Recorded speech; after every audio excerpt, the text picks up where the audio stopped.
fazer um vídeo aqui sobre Hegel, Marx e a dialética, que foi uma provocação do aluno, de um amigo, camarada, chamado Gabriel, que estava estudando Hegel a partir de um vídeo do Glauber Ataíde, chamado Hegel, Marx e a dialética. Então, vou fazer algumas considerações sobre esse vídeo. Pesquisando, eu mesmo fiquei perplexo com o seguinte. O tema Hegel, ele é muito forte nos estudos lukácsianos e tal. Mas eu fui dar uma lida no História e Consciência de Classe, acho que faltou, num determinado momento ali do Lukács, ele falar que Marx rompe com Hegel. Existe uma ruptura entre os dois.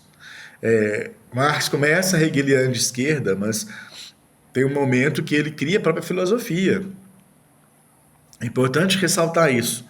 Marx rompe com Hegel. Para o Althusser, é fundamental para você ser marxista você entender isso. Se você mistura esse blá blá blá hegeliano que ele chama de lixo humanista, você não é marxista. Então, por isso, Althusser se volta para Spinoza e é sempre um autor anti-hegeliano.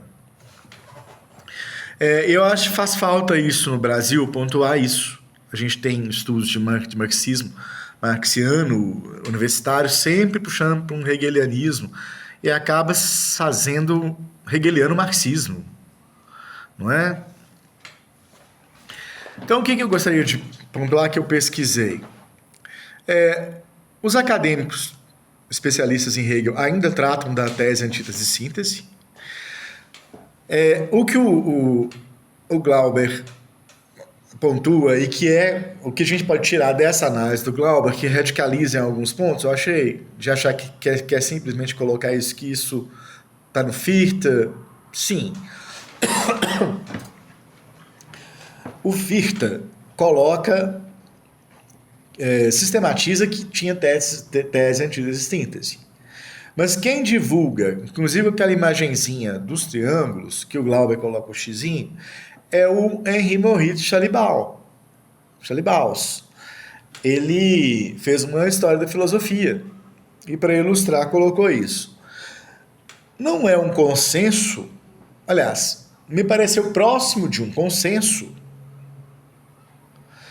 que, para introduzir os estudos de Hegel, se estude isso também. Pareceu-me que é válido nesse sentido. Se estude essa história da filosofia do Chalibausz. Agora, os estudiosos de Hegel ainda falam, os acadêmicos ainda discutem as sínteses triádicas, a tese, antítese e síntese, porque é algo que o Fichte sistematizou de Hegel. Então, é válido o especialista discutir. Então, o que mais que a gente pode postular desse vídeo? Sim, essa questão do Lenin. O Althusser comenta que, assim como a gente pode ler Lenin para entender melhor Marx, a gente pode ler Marx para entender melhor Lenin. É um caminho de tem ida e volta, né? Tem mão dupla. E ele pontua que quando Lenin escreveu boa parte de sua obra, ele não tinha lido Hegel. Ele leu Hegel em 1914. Ele já tinha escrevido coisas corretas sobre Marx e Engels sem ter feito essa leitura sistemática de Hegel. Então é possível escrever e fazer observações corretas sobre Marx e Engels sem ter feito um estudo sistemático de Hegel. Entendeu? Então, Althusser pontua isso, é bastante importante. Outra questão. Aí, a partir do momento do vídeo, falou-se em Adorno, e aí Heidegger, até finalmente em Heidegger. Aí vamos dar uns toquinhos sobre esses dois. O Adorno e a Escola de Frankfurt, aí respondendo a outro internauta que me perguntou sobre a Escola de Frankfurt, a Escola de Frankfurt na verdade, um apelido dado para um grupo de pensadores que se reuniu em torno do Instituto für Sozialforschung, ali de Frankfurt, financiado por judeus liberais. Então, Marx, Nietzsche não entravam na universidade alemã, então eles criaram um instituto que ficou meio à parte ali da universidade, mas parece-me que Adorno conseguiu chegar a dar alguns cursos, sim, na universidade ali de Frankfurt. Porque, inclusive, parece-me que o Walter Benjamin fez as origens do drama barroco alemão como uma tese que Adorno reprovou, parece-me que na universidade, e Benjamin acabou imigrando para Paris, depois tentou imigrar para a Espanha, não conseguiu, se suicidou, mas Adorno, quem dedurou parece que foi a Hannah Arendt, dava aulas com as origens do drama barroco alemão, embora tenha reprovado essa tese. Então, vai entender os artistas. Mas a escola de Frankfurt já não é marxista. Tem um texto do Gabriel Rockhill pontuando isso. A CIA ela ficou vigiando o Adorno quando ele foi lá para a Alemanha Ocidental, e ela chegou à conclusão que o Adorno desmarxistiza, que Adorno tem uma filosofia própria que iguala Hitler com Stalin, e que Adorno é um inimigo do socialismo marxista. No final das contas, ela chegou a essa conclusão, que ele era um cara que podia ser financiado, estimulado, escrevia em revistas anticomunistas. É um artigo do Gabriel Rockhill, que quem quiser me pede aqui nos comentários, vou disponibilizar. Gabriel Rockhill, professor de Kansas. Então assim, a escola de Frankfurt tem a primeira geração aí com o Adorno, o Horkheimer e o Walter Benjamin. Tem a segunda geração, quem marca mais é o Habermas. Aí o marxismo já está bem diluído, já está bem mitigado. E tem a terceira geração com o Honneth. Honneth estuda pornografia, fez um livro sobre Bob Dylan, que não foi traduzido em português, então me interessa, fiz uma live sobre esse livro do Honneth, o que eu pude encontrar, e ela está aqui no YouTube. Foi um papo com o professor Fábio Goulart, não é? Me interessou esse papo sobre Bob Dylan, até meu irmão participou, meu irmão que é músico, né? Tentar fazer as coisas, falar de música do ponto de vista, tem que ter um músico, né?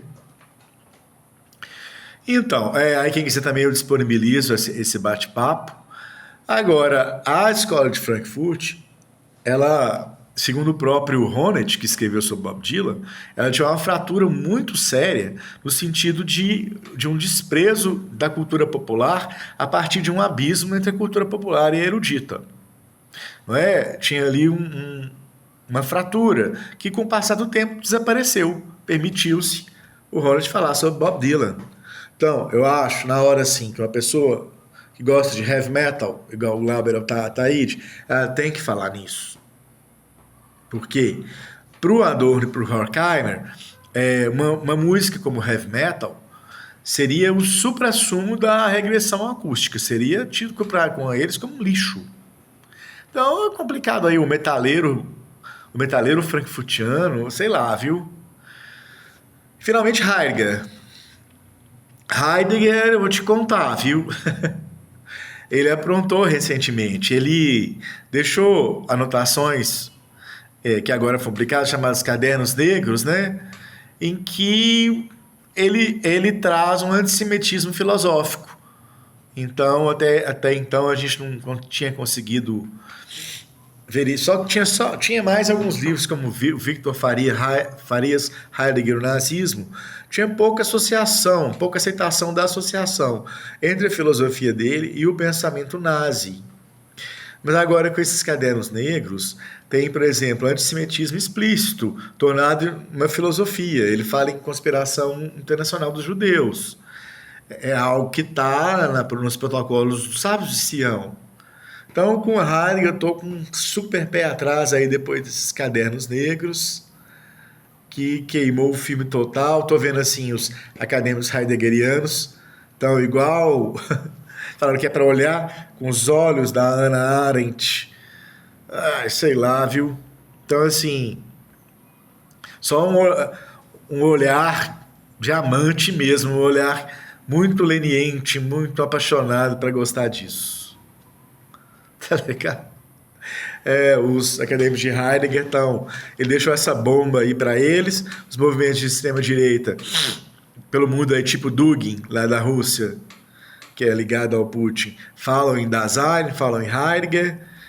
Então a coisa tá séria, assim. Ficou difícil para o acadêmico de Heidegger desfazer a filosofia, distanciar a filosofia do Heidegger do nazismo.